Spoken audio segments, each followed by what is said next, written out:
And working with various types of equations, and again we looked into conditional, contradiction, and identity. And now just kind of kick things off, we have from page 68 in terms of solving for the respective variables and identifying what category each of the equations will belong to. We have in number 24, okay, now we have the equation expressed in terms of the variable n, whereupon we have 4 times, okay, the quantity of 3 minus 5n, followed by the addition of 1 is equal to negative 4n minus 8 minus 16n,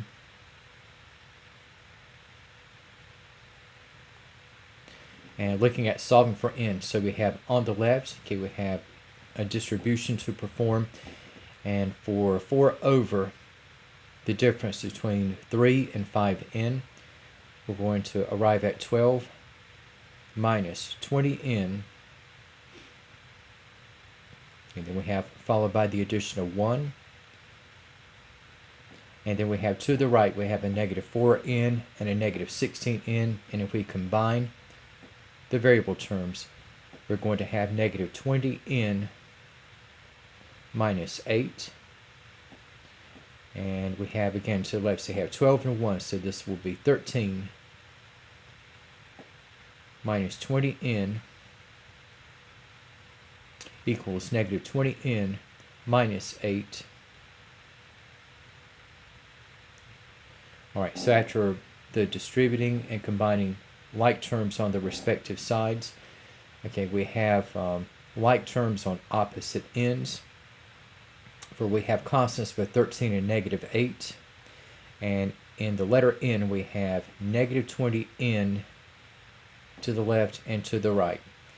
And if we go through what would be combining like terms from opposite sides, we have with combining the variable terms, we're going to end up with complete cancellation of the letter n, for negative 20 and positive 20n will go to 0, and we're going to have left standing, okay, two numbers that will be said to equal each other, but we have 13 to the left is equal to negative 8, which we have to the right.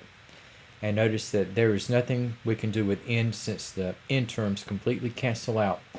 And for what we have left, okay, we have that two numbers are said to, again, equal each other when in fact they are not.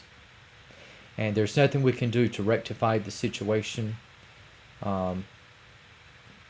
If the step performed along each stage was done correctly, and the outer was done correctly, and n is still going to go out, there's nothing where I can make the left and the right sides equal each other. So in this case there's going to be no solution, no logical solution, and the type of equation that we have in this case is going to be a contradiction. So a contradiction is going to be an equation that will not result in a logical solution. So 24 is a contradiction.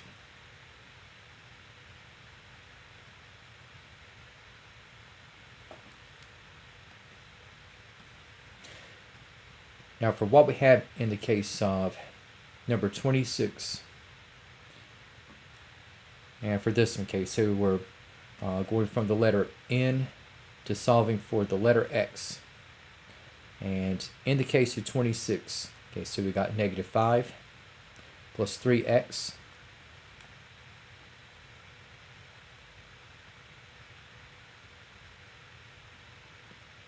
and that is set equal to 3 times the quantity of x minus 1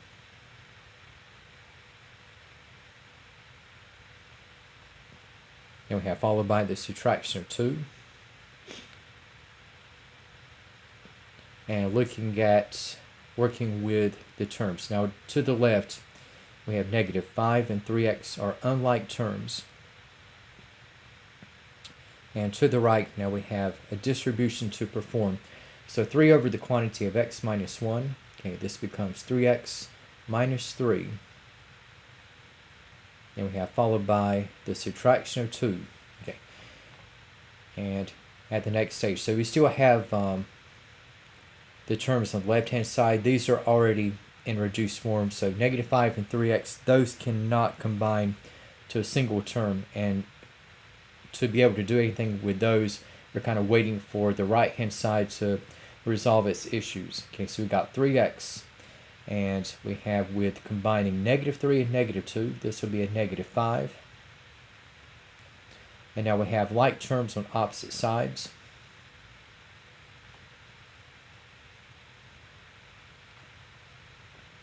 So we have negative 5 plus 3x is equal to 3x minus 5. And if we combine like terms, say in x, what's going to happen here, just as the n terms canceled out in 24, we're going to have the x terms to also vanish. And we're going to have numbers that will be left standing.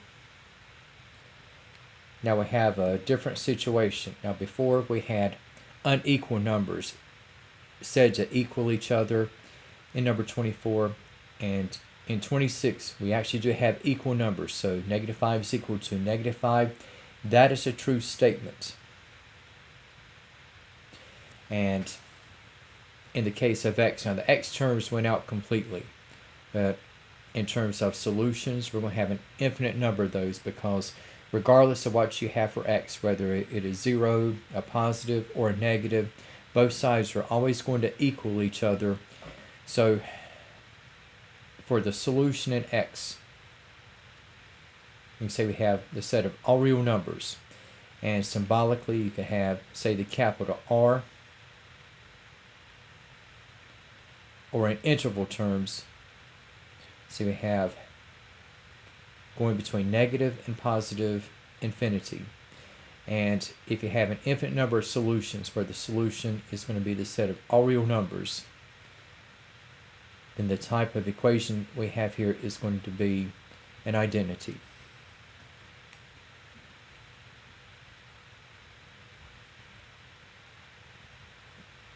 All right. Now, in the case of what we have with number 28, okay, and this problem we have now looking at solving in terms of the variable y. And now in this one, okay, now there are different approaches that can be taken in terms of setting it up and solving for y. And for what we have now,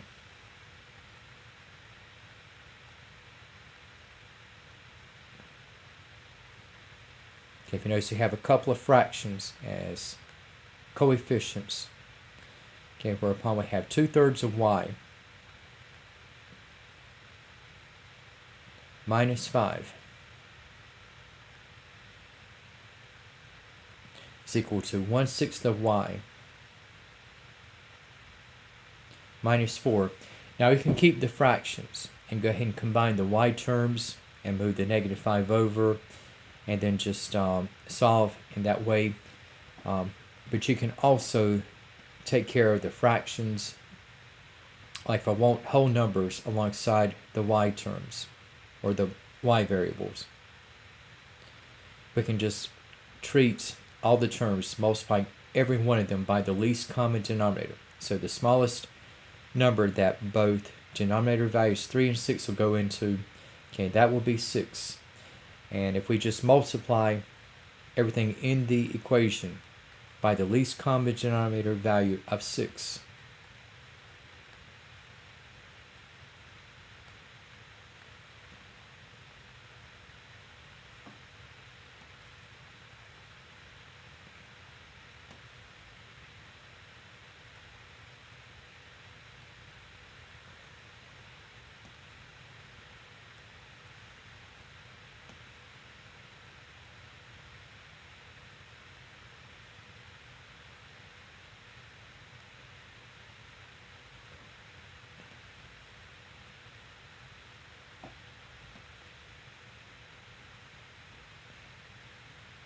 okay, so we have, upon multiplying by 6, okay, now you can look at first result through the lens of using cross multiplying, or I can just do the gradual reduction. Now for 6 times 2/3, if we do it gradually, we have 12/3 of y minus 30. And 6 times 1/6 of y, that will be 6/6 of y. And we have minus 24. Okay, and now if you saw the reduction in advance, like 3 will go into 6 2 times 2y, have it 4y. Same thing here, 12/3 of y, have 4y. And like 6 will go into 6 one time. 1 times 1 is 1 times y, or again, 6 of y still reduces to y.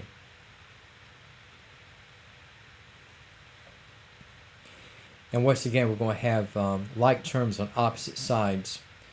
Now, unlike 24 and 26, where the variable terms were identical and thus completely canceled each other, we have different weights in the y terms. Here we have 4y on the left and 1y on the right.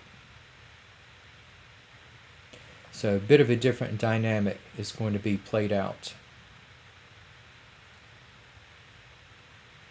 And if we combine the y terms, upon subtracting, let's say you could subtract 4y or y, but I like to take out the smaller variable term, and that is to safeguard against working with negative terms any more than I have to. So upon taking y away from both sides, we'll have 4y minus y becomes 3y.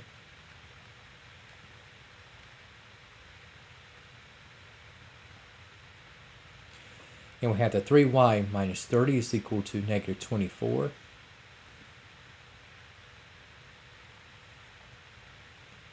So here we have a two-step linear equation.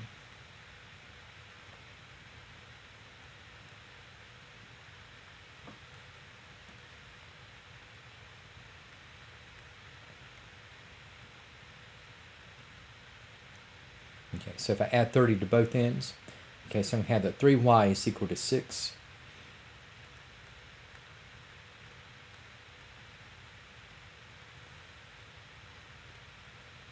And if 3 times y is equal to 6, and go ahead and say that y is equal to 2.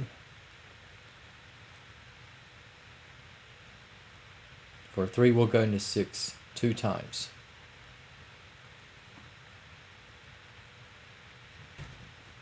And so for what we're going to have here, okay, now again, 24, the result was trying to make two numbers that are not equal to each other to be said as being equal to each other, and of course that's false, so you had a contradiction. 26, you could plug anything into the variable and both sides be equal, so you had an identity. But now in the case of 28, we have one solution for y, so you have a finite number of solutions, in this case only one solution. So this equation that we have here, that will be true as long as the value of y is equal to 2. Okay, so this equation is true on the condition that y is equal to 2, and so number 28 is going to be a case of what we have with the conditional statement.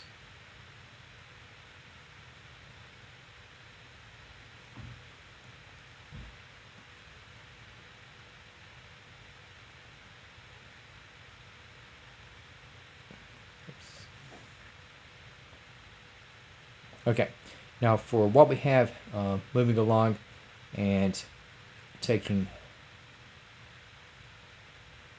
what we have for quadratic equations, and there are various techniques, and we only had a chance to go into the zero product property, but we'll be looking at other techniques. And so for just to square things up, and again we have from the set of exercises. Now in the case of number 30, okay, so we have a quadratic equation, and this time we have in the variable y, and we had that y squared is said to be equal to 18 minus 7y.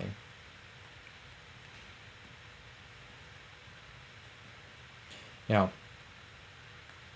if we're looking at utilizing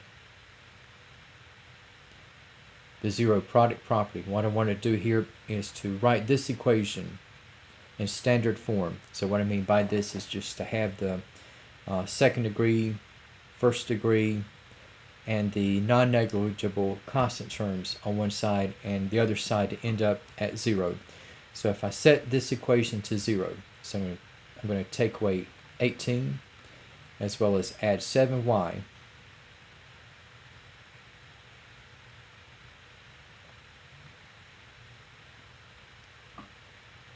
So for the rewrite, translating what we have in standard form, so we have y squared plus 7y minus 18 is equal to 0. And so we have, in taking what we have for y,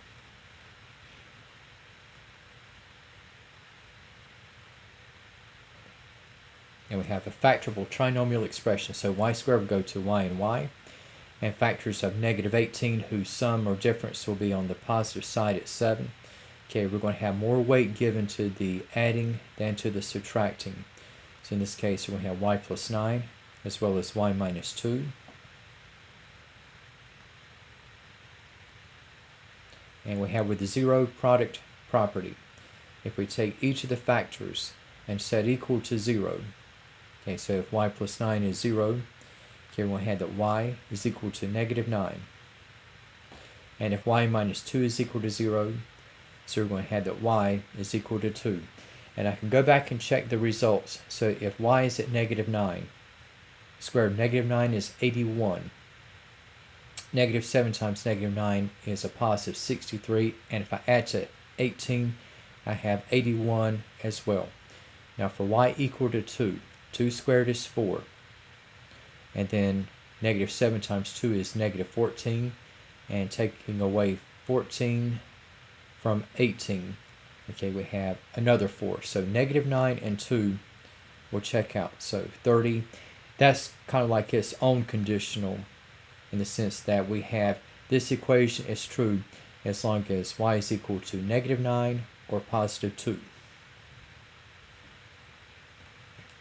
Now, for what we have in the case of number 34,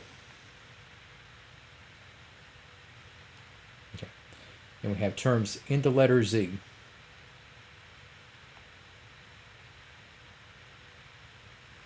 And we have that z squared is equal to 25z.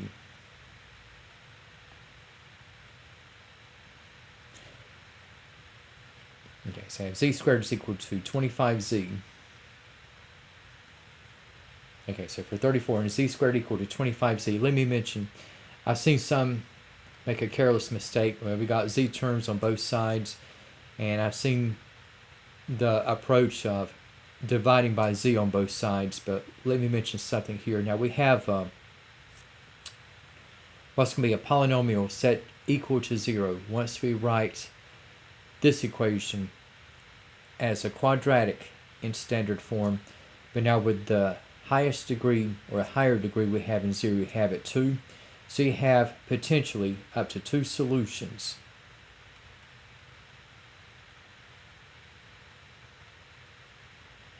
Not always.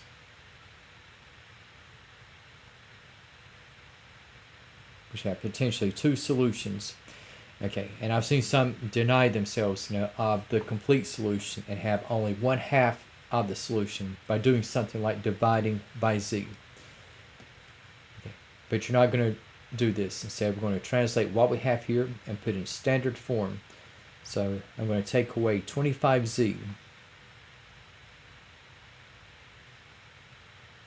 So we're going to have z squared minus 25z is equal to 0.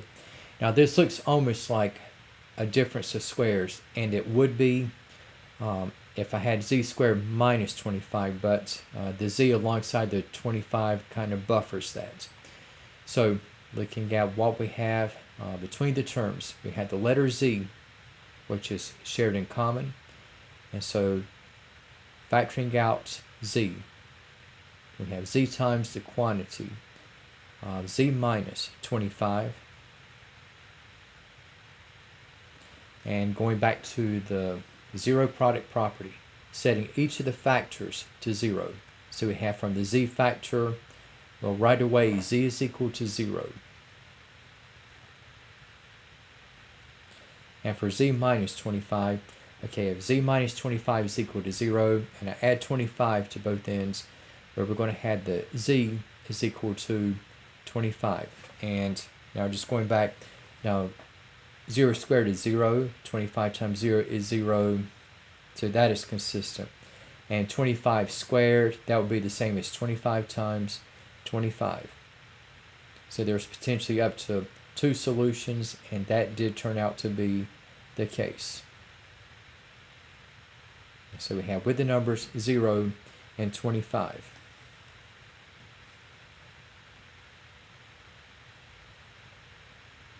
Now, for what we have in the case of number 35, now this one might run a bit counterintuitively.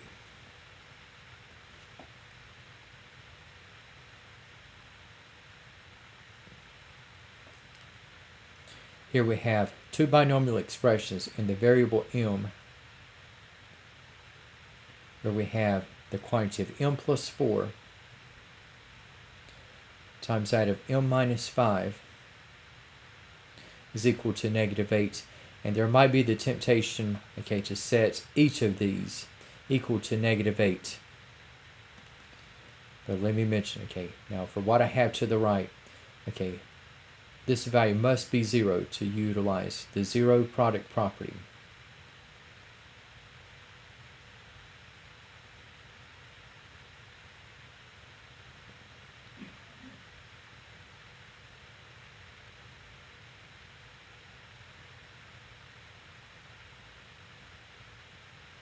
So that means if I want to make the negative 8 into a 0, that means we can kind of do a bit of tailoring and undoing these parentheses.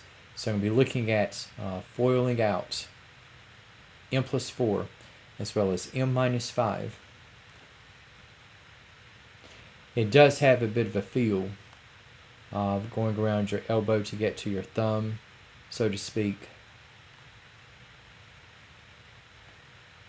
But to get this set to 0 and where we can set up factors using the zero product property, we're going to need a combination other than m plus 4 and m minus 5. So to untangle things, so foiling out, we have m times m becomes m squared. We have minus 5m plus 4m.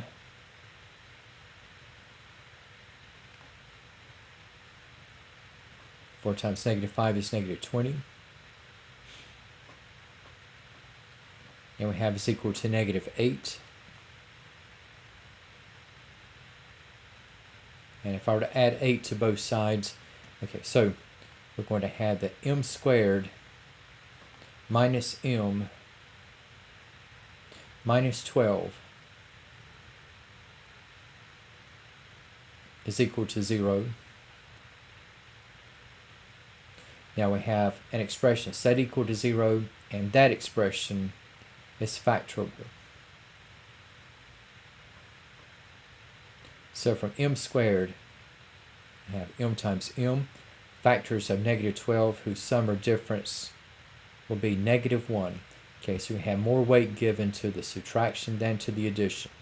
So we have a plus 3 for adding, minus 4 for subtracting.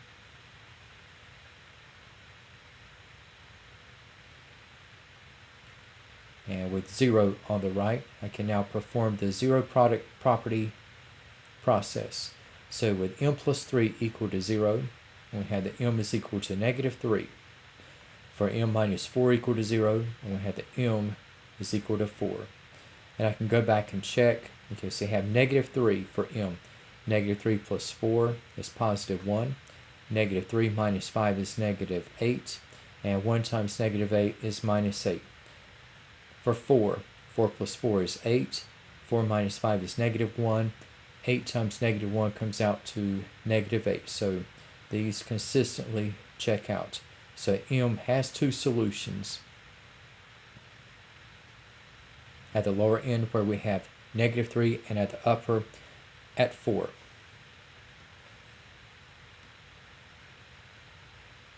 Okay. So these three items are samples of what we have with the zero product property. Now for the other types of approaches in solving quadratic equations, okay, we have along with the zero product property, we have what is referred to as the square root property of equality.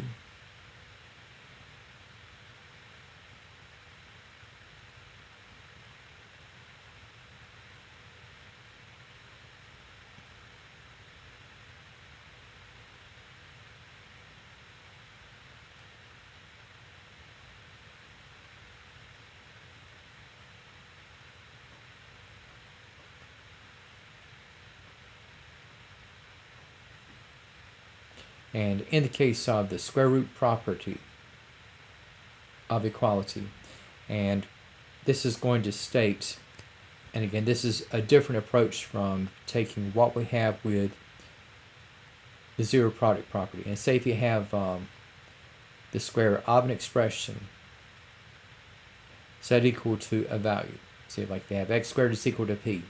If I go from the square of the expression represented by x, we're going to have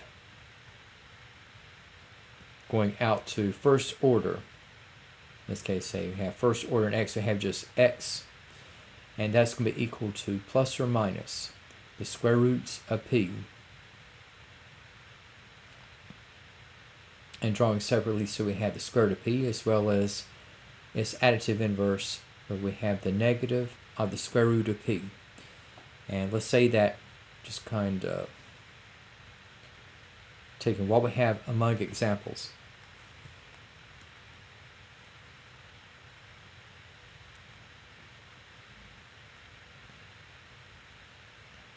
And say if you're looking at solving by the square root property of equality, and I just call this SRP.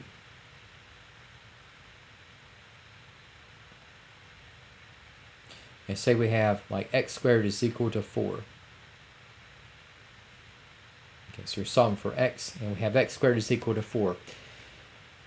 Now, you could set this up as quadratic equation standard form, have like x squared minus 4 is equal to 0, and then factor as x plus 2 and x minus 2, and utilize the zero product property. But if I go with the square root property of equality, so you have x squared laid out, p is represented by 4, and if I go from the square of x to just x, what x is going to be plus or minus the square root of 4. And in compact terms, our solutions in x will be plus or minus 2. And itemizing, okay, we have x is equal to negative as well as positive 2.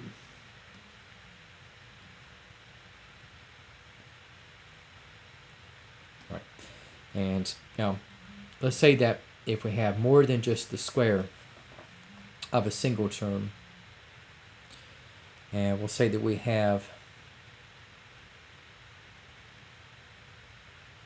the square of x plus 1, and say that is equal to 49. Okay.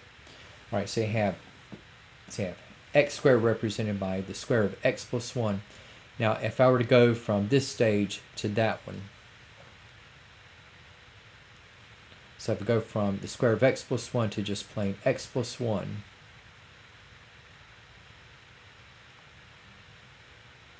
and for plus or minus the square root of p, this would be plus or minus the square root of 49. So you have that x plus 1 is equal to plus or minus, and with 49 as a perfect square number, we have x plus 1 is equal to plus or minus 7. And if I separate, now we're still solving for x. Now one value of x is going to be whereupon x plus 1 is equal to negative 7. The other whereupon we're going to have the x plus 1 is equal to positive 7.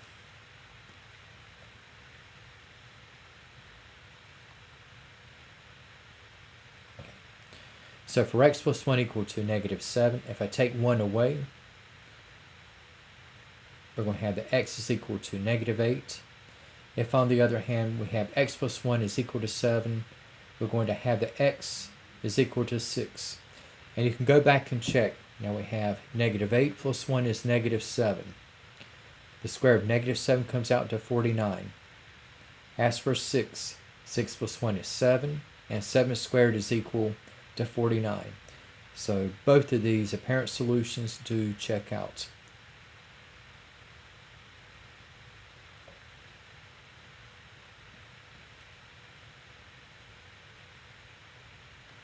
And in terms of notation, I'll use this as kind of a springboard to where we have irrational roots. And let's say that if I have the square of x minus 2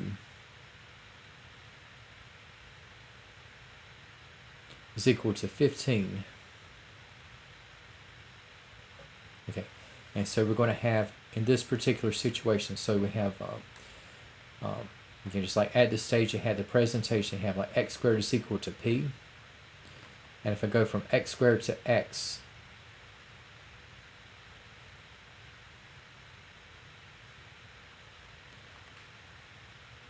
not ready to put the number down yet. So you have x squared to x. Okay, so you have x is equal to plus or minus, okay, the square root of p. Okay, so going from the square of x minus 2 to just x minus 2. So giving up or sacrificing the 2, that is going to translate on the other side as taking the plus or minus the square root of that value. So right now we have x minus 2 is equal to plus or minus, okay, the square root of 15. And what I want to do here, okay, if you notice, you have x minus 2 equal to plus or minus the square root of 15. And I'm still solving for x, but what I'm going to do here, just kind of give you a compact notation. And I'm going to do a bit of horizontal adding in this case. So I'm just going to create a bit of space here.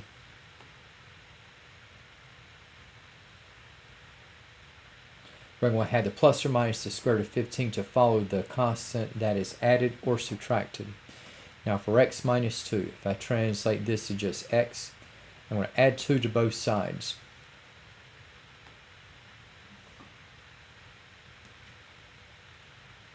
So negative and positive 2 are additive inverses. So you're going to have that x is equal to 2 plus or minus the square root of 15. And if you itemize the results,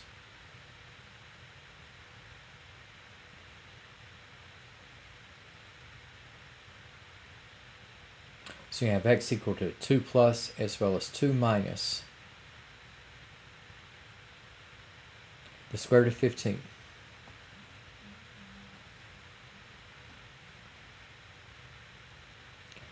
Now with the other groups, okay, I did not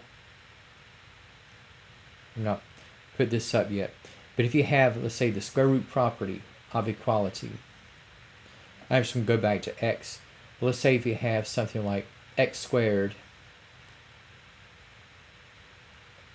is equal to, let's say is equal to 75. Okay. And like x squared equal to 75, kind of like x squared is equal to 4. And if I go from x squared to x,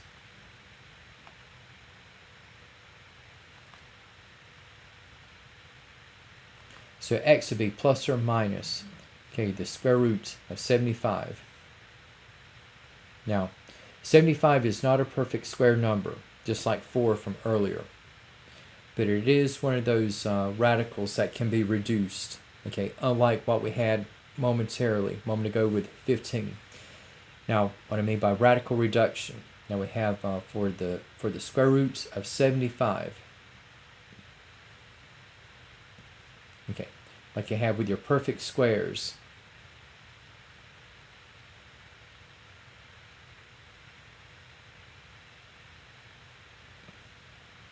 1 squared is 1, 2 squared is 4, 3 squared is 9, 4 squared is 16, 5 squared is 25, 6 times 6, 7 times 7, and so on. Now for the number 75, now the highest perfect square that will go into 75, that is going to be 25. And 25 into 75 will be 3 times.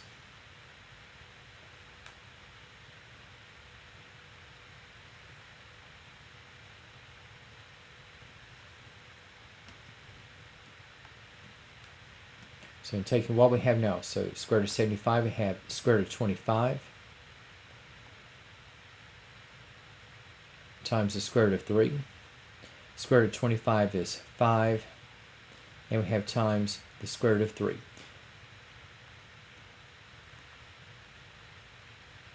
And so it's going to follow that for the solutions in X. Now they're going to be additive inverses, and for the reduced radical form. Okay, so you're going to have plus or minus 5 times the square root of 3, and placing in itemized terms.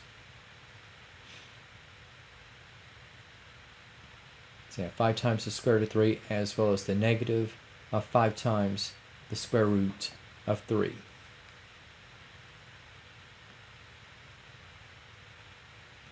Okay, now for the group of problems, okay, that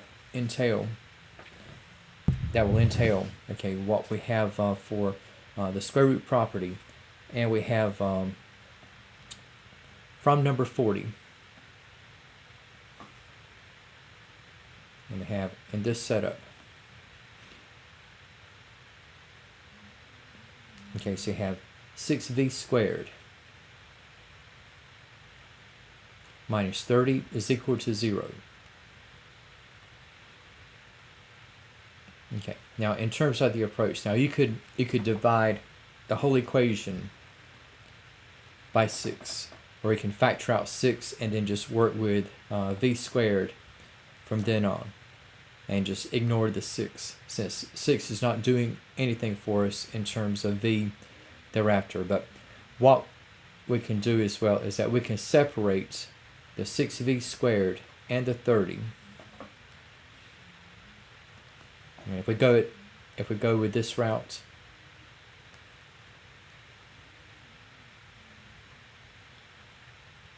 so if I add 30 to both sides, okay, so you have 6v squared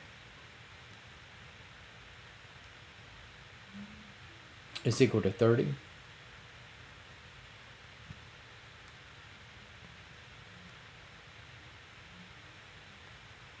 And then we have expressing in terms of v squared. Okay, so again, we have v squared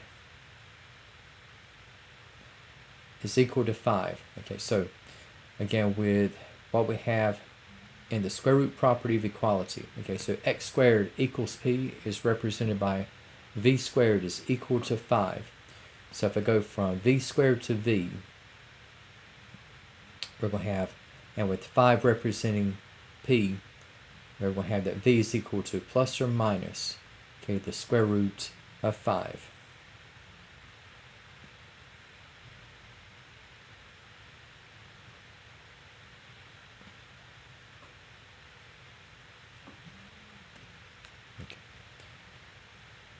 Okay, so that'll be a result. Now, I would, if this were handwritten, I would allow either version, but I know with Alex, it wants the solutions itemized.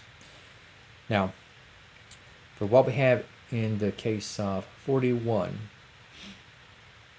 okay, now we're going from, say, solving for x to solving for v, and 41, we're now looking at solving for k. And in this equation, okay, so we have k plus 2. Now the square of k plus 2 is equal to 28.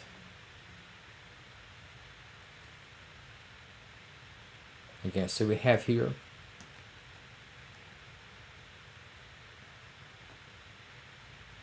on a parallel course, okay, so you have x represented by k plus 2, and 28 represents p.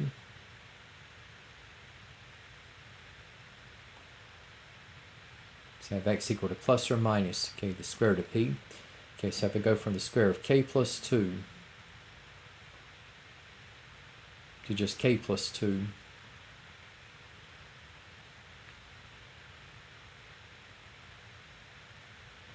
okay, so right now I have k plus 2 equal to plus or minus, okay, the square root of 28. Now, 28 is not a perfect square number, but kind of like 75 from earlier, it is reducible. Now for what we have in the square root of 28,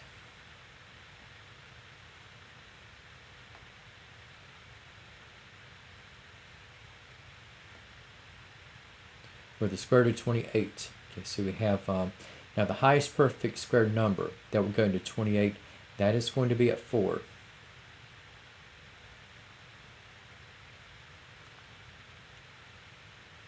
So I have the square root of 4 times the square root of 7. So the reduced radical form of the square root of 28. So this will be 2 times, okay, the square root of 7. So we have in the expression, we right now have k plus 2 equal to plus or minus 2 times the square root of 7. And getting in terms of k by itself,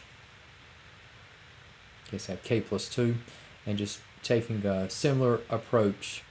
Remember, if I did like horizontal addition or subtraction, like what I had earlier with x minus 2 equal to plus or minus the square root of 15, I want whatever add or subtract to be in front of the radical combination.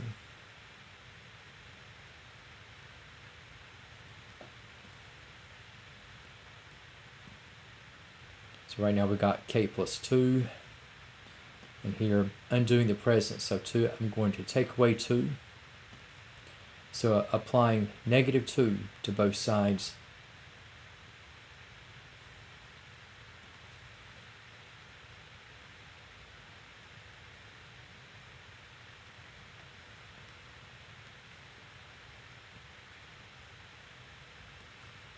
and so just the compact notation for what we have in k. K is going to be negative 2 plus or minus 2 times the square root of 7.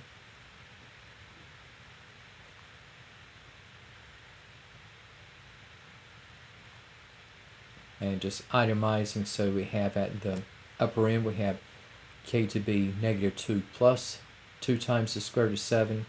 And at the lower end, we have negative 2 minus 2 times the square root of 7.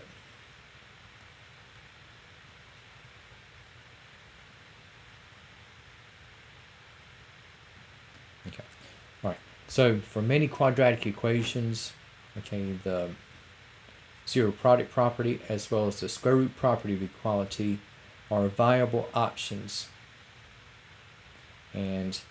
But in terms of working with integer coefficients, okay, there can be potential limitations with trying to rely upon the zero product property and potentially even the square root property of equality.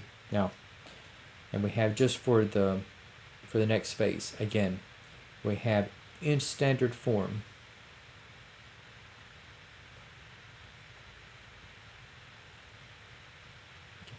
So we have a quadratic equation in standard form to be that which we have in terms of the variable x. We have, once again, ax squared plus bx plus c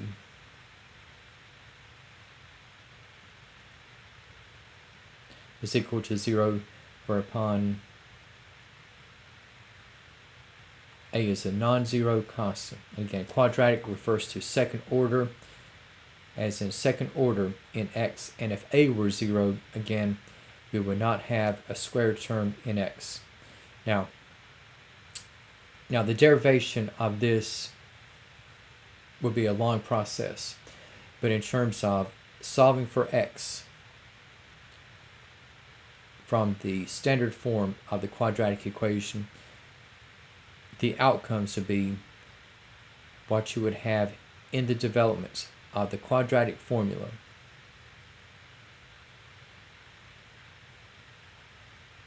And for the quadratic formula, this is going to be where we have x is equal to negative b plus or minus. Okay, and have the square root of b squared minus 4ac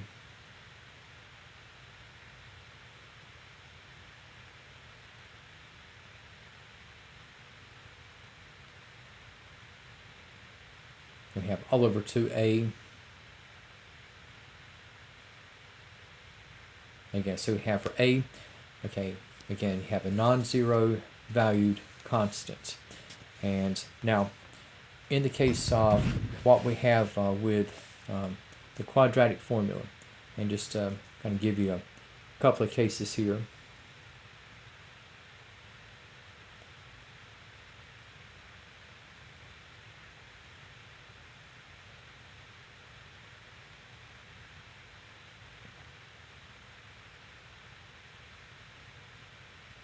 Okay, and we'll say that we have as a first case. Now I'll start out where all the terms are going to be positive.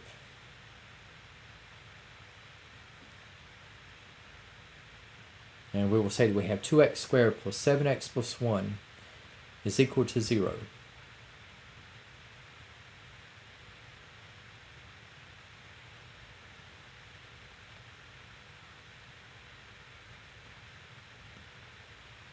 Okay, so we're going to have here now, one might try to factor 2x squared plus 7x plus 1, and it might be factorable, but it will not be in the context of integer values, because the only thing we have here is that if you try to factor by grouping, let's say you have the first times the last coefficients, which are going to be 2 and 1, the product is going to be at 2, and then trying to find factors of 2 that will add up to 7, and you're not going to have integer factors, because the only integer factors will be 2 and 1 and negative 2 and negative 1, and the sums will be at 3 and negative 3, but not 7. But we do have a bit of a recourse, because we have a quadratic formula approach, and the equation is a standard form. And looking at the layouts, okay, so we have representing a is the leading coefficient 2,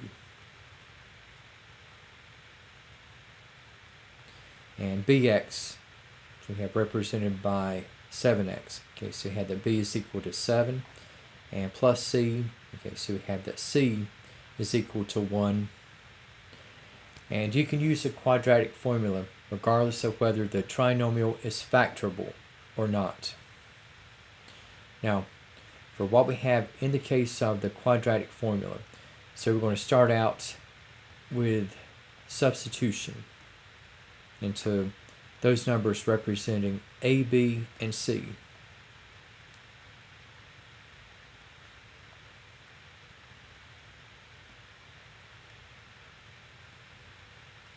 Okay, so just initiating the process. Okay, so we have a negative b, so you have the negative of 7. Then we have plus or minus, okay, the square root. Now for b squared minus 4ac, okay, so we have 7 squared minus 4 times 2 times 1. And we have all over 2a, so that is going to be 2 times 2.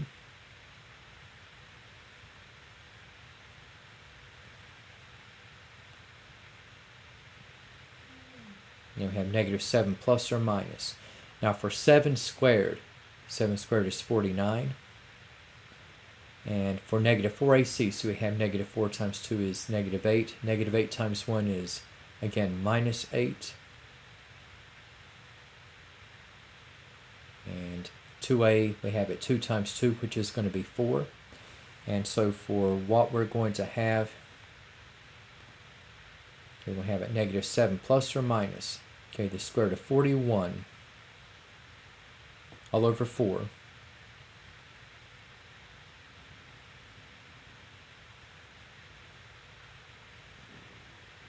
And in terms of just itemizing, so we're going to have at the upper end, we have negative 7 plus the square root of 41 all over 4,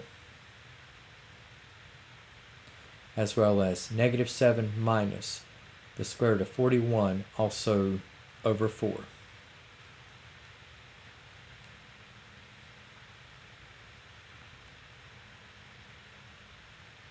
Okay, now another case here, and this is where you had to be careful with the quadratic formula should you go that route. Now, mainly we'll get the negative b, the 2a, and the b squared right. It's where you have the minus 4ac, okay, that careless mistakes can occur. And let's say that just a little bit of a change up.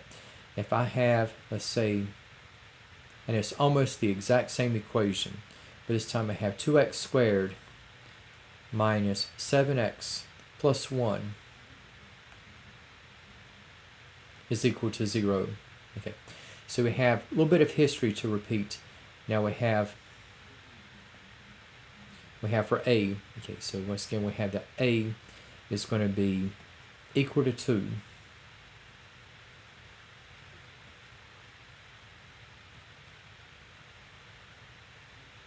Now for b, okay, now b, not positive 7, but negative 7.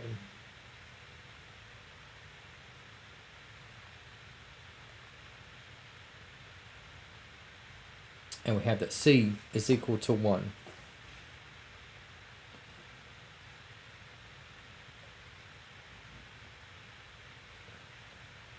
So in taking what we have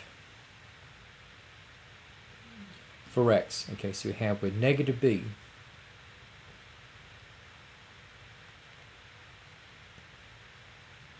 and applying direct substitution, so I have the negative of minus 7, then we have plus or minus, okay, the square root. Now for b squared, okay, so we have the square of negative 7 minus 4ac, so you have minus 4 times 2 times 1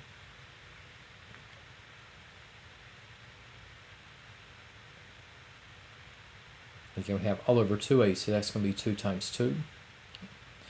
Right, it looks like we'll have a lot of similar history to repeat. Now the difference this time around is that we have in the substitution, okay, we have b at negative 7 as opposed to positive 7. But now for negative b, now b is already at negative 7, and so we have the negative of negative 7. That is going to be a positive 7. Now the square of negative 7 is going to be, once again, a positive 49. And negative 4 times 2 is negative 8, times 1 is still negative 8. We have all over 4. And this time we have for the set of solutions, we have positive 7 plus or minus, okay, the square root of 41 all over 4.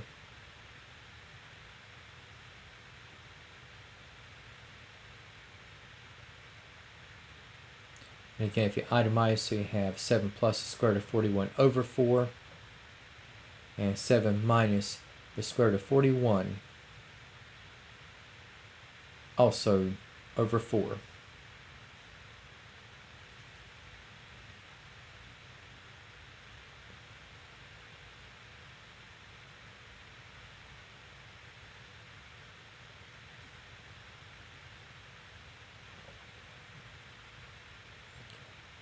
All right, tell you what, just in terms of the quadratic formula, just for the next few moments, let's see what we get in terms of solving for x.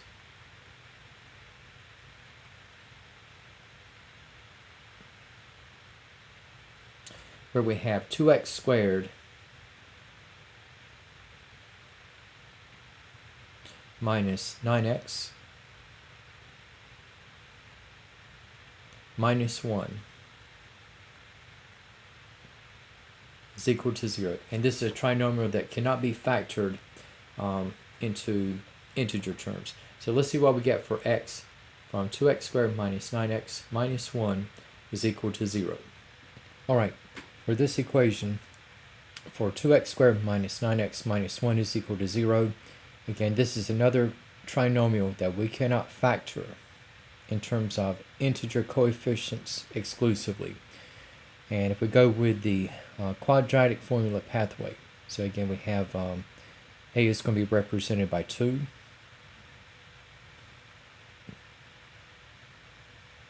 And from negative 9x minus 1, this time we'll have b is at negative 9.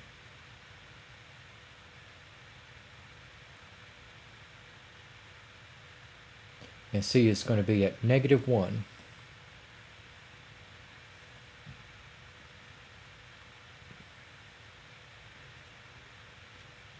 And so, in the reapplication of the quadratic formula, so we have for negative b plus or minus the square root of b squared minus 4ac all over 2a.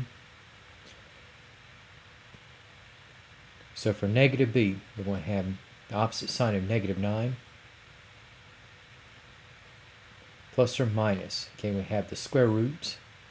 Now for b squared, we have the square of negative 9.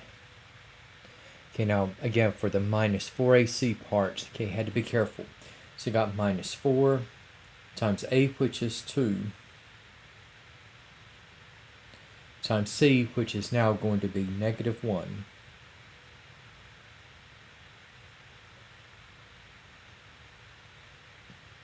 And we have all over 2a, again, which we're going to have at 2 times 2.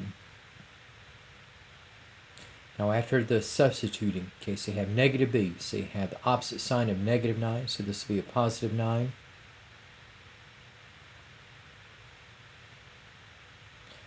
Yeah, plus or minus, now the square of negative 9, okay, that's a positive 81. Now for the minus 4ac, we have negative 4 times 2 is negative 8. Now we have negative 8 times negative 1 is going to be a positive 8. So we're now adding 8 as opposed to subtracting 8. And we have all over 2 times 2, which is going to be 4. And for the results here, we're going to have 9 plus or minus, okay, the square root of 89 all over 4. And that'll be the compact solution. And again, you can draw out separately.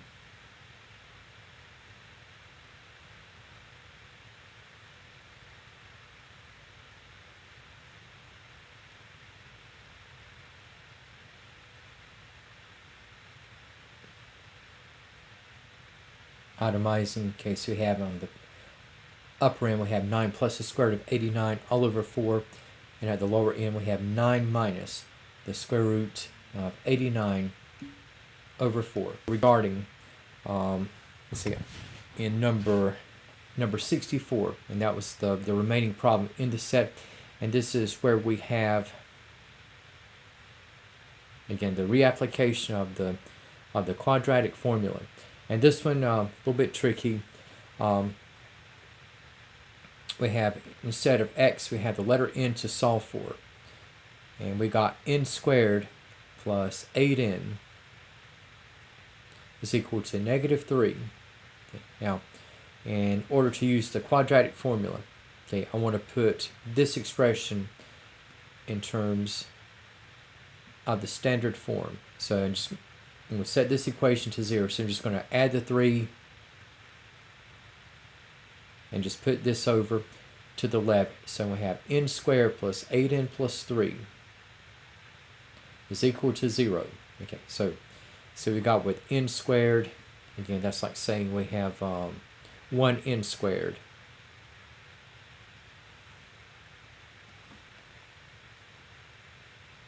So we have, like here, we have a is equal to 1. And we have that b is equal to 8.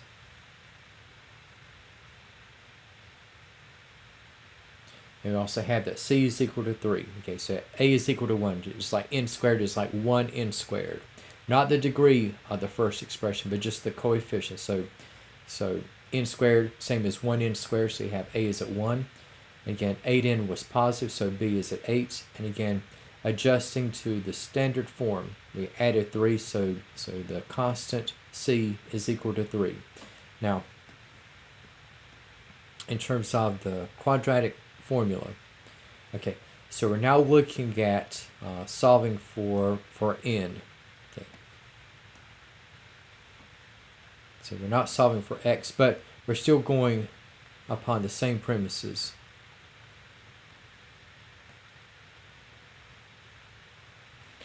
And so taking what we have and substituting. Okay, so we have with negative b, so we have negative 8.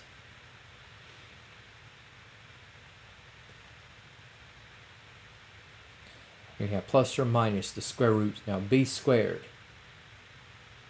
We have 8 squared. We have minus 4 times 1 times 3. We have all over 2 times 8, so that's going to be 2 times 1.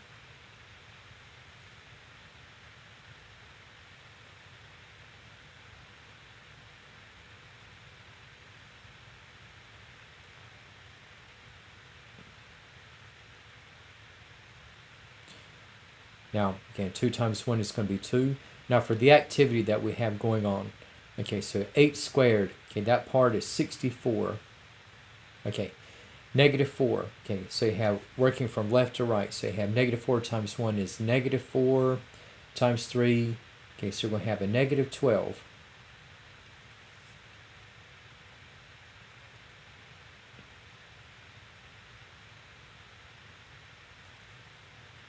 Okay, so I have 64 minus 12, so that is going to be 52. Okay. Now, we didn't see this in the earlier examples regarding the quadratic formula, but we have for the radical. Now, this is a value where the number inside, in spite of not being a perfect square number, it is kind of like the numbers like with other numbers, kind of like the 75, where its square root was 5 times the square root of 3, or okay, or just like what we had earlier. Let's see if I can dig this up. Yeah, I have like with 28, the square root of 28 was 2 times the square root of 7. 52 is a reducible radical, or the square root of 52 is a reducible radical. And for the square root of 52, now the highest perfect square number that will go completely into 52,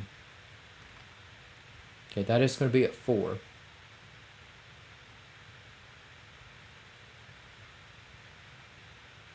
Okay, so the square root of 52, so that's going to be the square root of 4 times the square root of 13.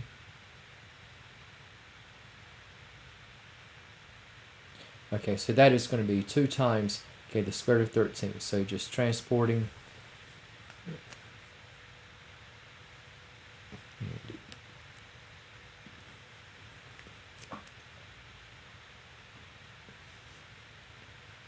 Okay, so we have negative 8.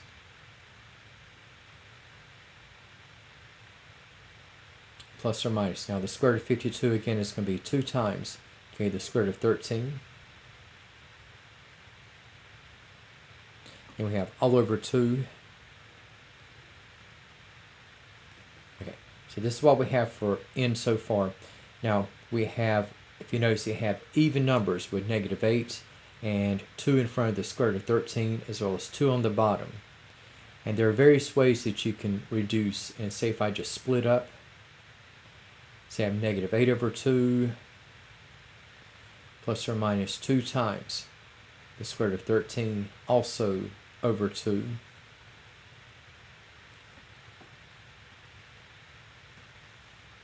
Okay, now, so I have 2 times the square root of 13 over 2.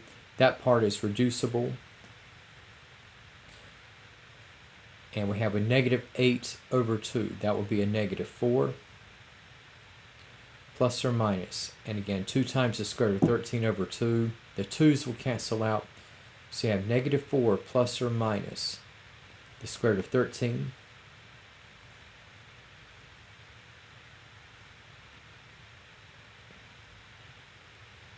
And so that would go to negative 4 plus the square root of 13 on the upper end, and negative 4 minus the square root of 13 on the lower end.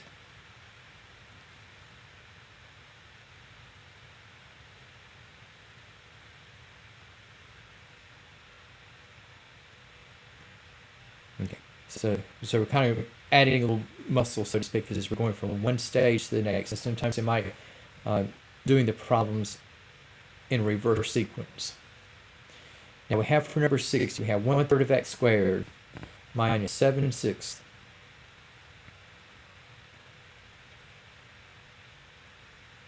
is equal to 3/2 of x.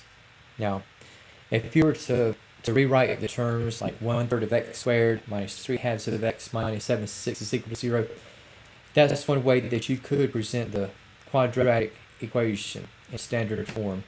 But let's say that if you don't care to deal with fractions, we can just go ahead and clear the 3, the 6, and the 2 out. Just multiplying everything out by the least common denominator, which we already have to be at 6. Okay. So if we multiply the equation by 6,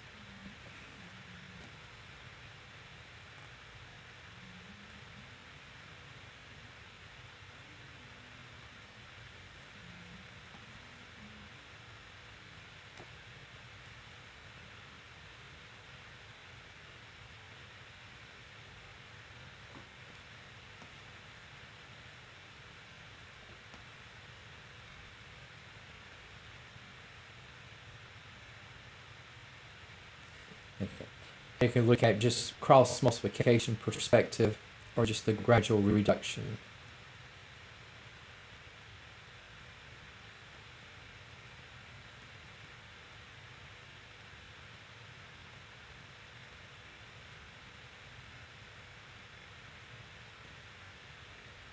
Now from cross multiplication, okay, you have like 3 going to 6 2 times, and you have 2x squared, or say we have 6/3 of x squared, still going to 2x squared. And you have minus, and you have 6 going to 6 one time, and you have 1 times 7 7, and with subtraction, you see we have negative 7. And just like 2 going to 6 3 times 3x becomes 9x, or 6 times 3 is 18 divided by 2. Still comes out to 9x. And so with the raised coefficients, okay, I can now translate what I have in standard form, and this time with the terms arranged such that we have in descending degree order. So now we're going to have 2x squared moving the 9x over. We have negative 9x minus 7 is equal to 0. And then in terms of the setup here,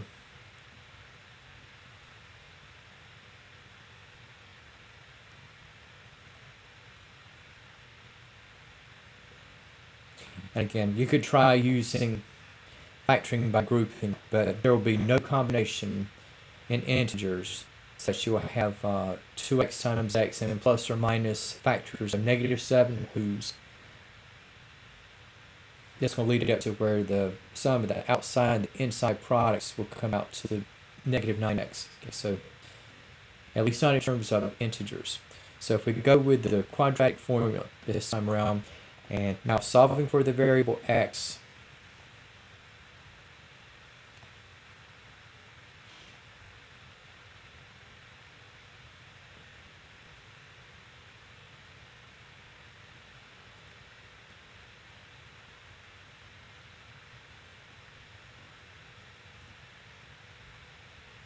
okay, so we have with a at 2, b at negative 9, c at negative 7. So we have a direct substitution. Negative b becomes the opposite sign of negative 9.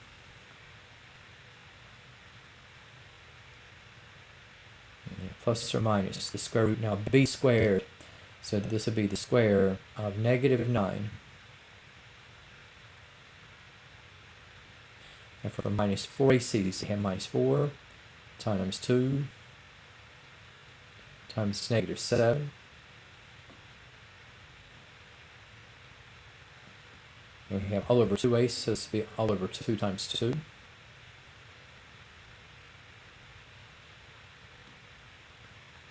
And we have in the follow-throughs, they have 9 plus or minus the square root. Okay, so here we had to be careful. Now we're working with negatives in the mix. And for negative 9 squared, okay, and square of negative 9, or negative 9 times negative 9, this would come out to 81. For the minus 4ac part, and again, be careful. Negative 4 times 2 is negative 8. In turn, negative 8 times negative 7 becomes a positive 56.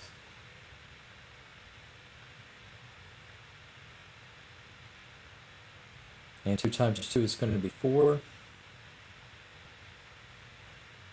And this time around, we have 9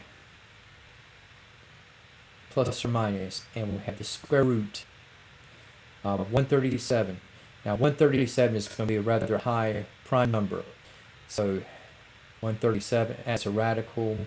137 is not a perfect square number, and it is also a radical term that we cannot reduce. Okay. And so we have 9 plus or minus the square root of 137 over 4.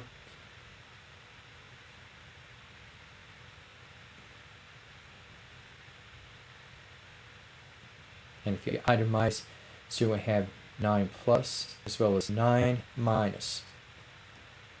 Again, we have 9 plus the square root of 137 over 4, as well as 9 minus the square root of 137, also over 4.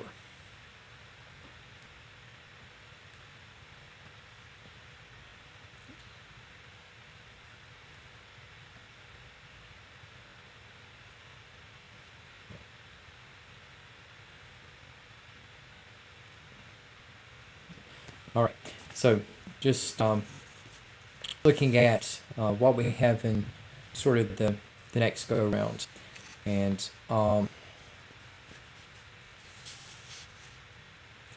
let me kind of mention something here. Say we have equations that involve rational expressions.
And we'll say that we have here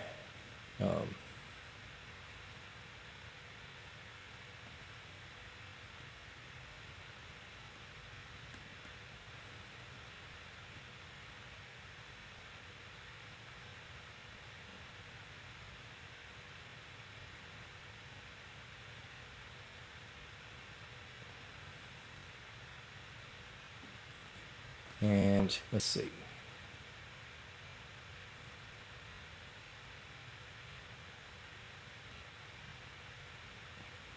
Let's say we have 3 minus, and so we'll say we have 3 over 3 plus 4 over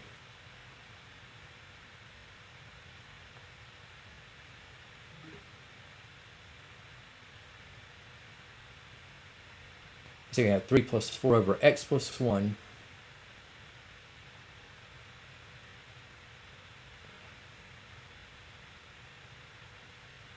is equal to, let me do this way, I'll just say something. Yeah. We'll say you have 3 plus 4 over x plus 1 is equal to 5 over x. Okay, so you're looking at solving for x, whereupon we have 3 plus 4 over x plus 1 is equal to 5 plus x. Now, let me mention some things here. Now, there was something from the other exercise where we had at the start restricted values. Now, whatever we have for x, okay, we cannot have zero value denominators. Okay, so just kind of as already as a precondition, now we have that x plus 1 cannot be 0, and that x cannot be equal to 0.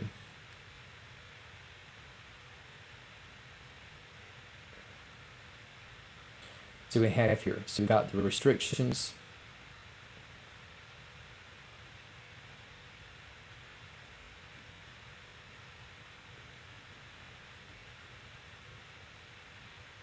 X cannot be -1, and the x cannot be at 0. In other words, you don't want 4 over -1 plus 1, which will be 4 over 0, and at the same token, we do not want 5 over 0.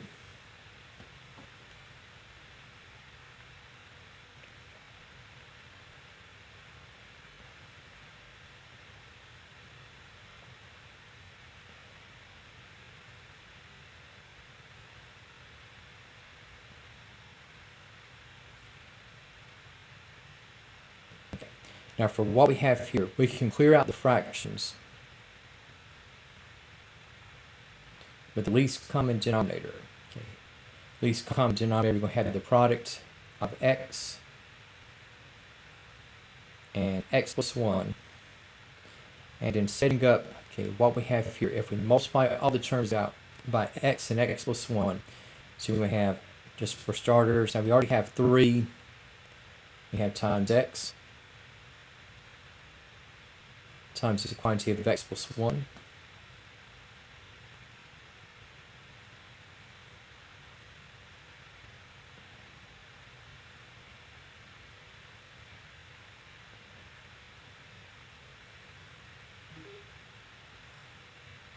And again, multiplying by the least common denominator.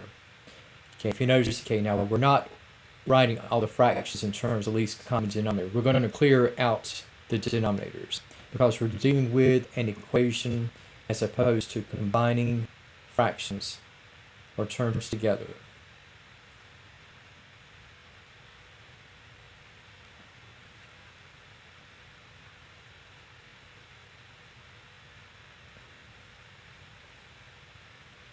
Okay, so with what I have for the first, okay, I have 3x all over x plus 1. So this would be 3x squared plus 3x. And for the next, okay, you're going to have with 4 over x plus 1 times x plus 1. Now you're going to have x plus 1 to cancel out.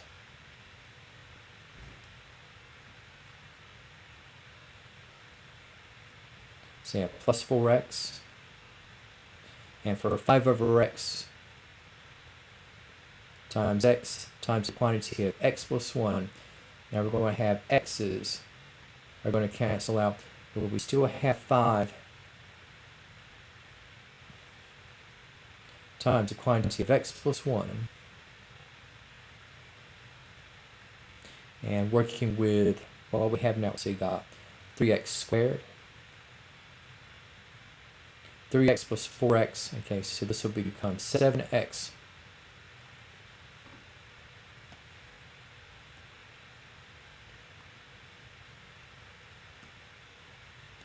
And for 5 over the quantity of x plus 1, so this is going to be 5x plus 5. I'm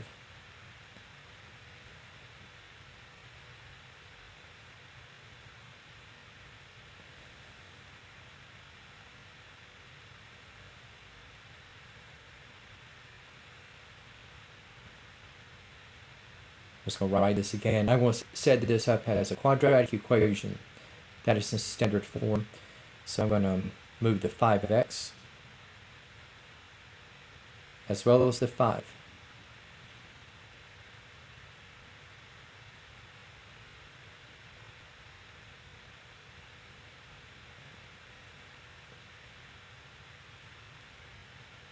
And so for what we will have now, okay, so you have 3x squared, you have 7x minus 5x, so this will become 2x.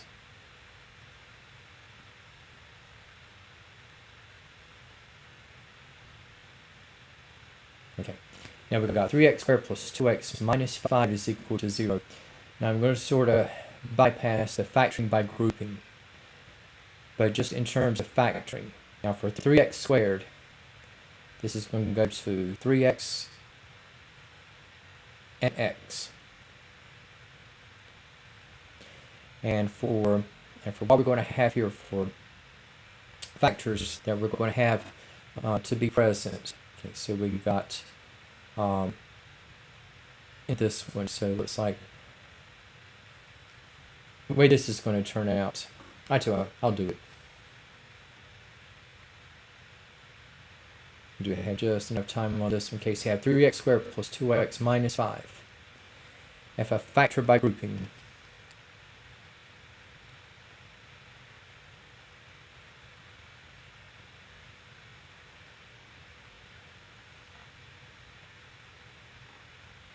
so you got 3 times negative 5 is negative 15.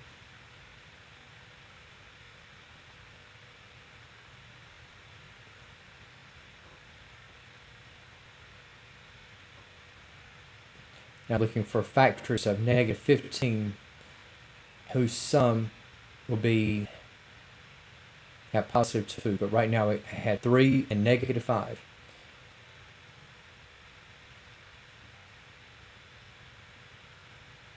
Now 3 and negative 5, okay, those will combine to negative 2. However, if I change the signs, so I have negative 3 times 5, that will be a positive 2.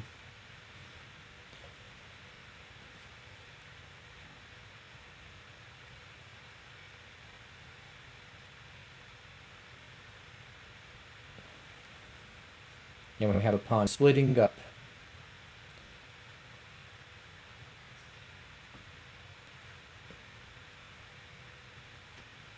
so we have 3x squared minus 3x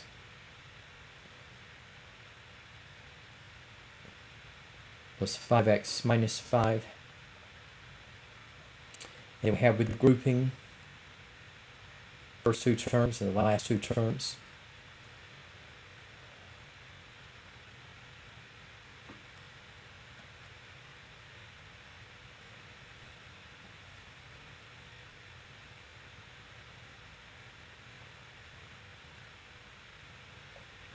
So we have the greatest common factors, 3x squared minus 3x, have greatest common factor is going to be at 3x. And into 3x squared minus 3x, I'm going to have x minus 1. Bring down the plus. Greatest common factor of 5x minus 5, that will be 5. And we have times the quantity of x minus 1. So we're going to have, for this result, for the factorization, we're going to have x minus 1. As well as the quantity of 3x plus 5.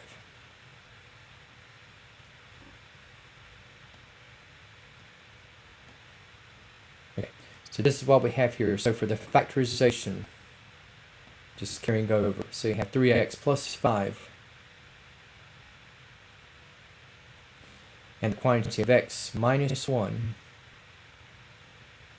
is equal to 0. And utilizing the zero product property, if I have the 3x plus 5 is equal to 0, so we have that 3x is equal to negative 5. And if I divide by 3, so we have that x is equal to negative 5/3.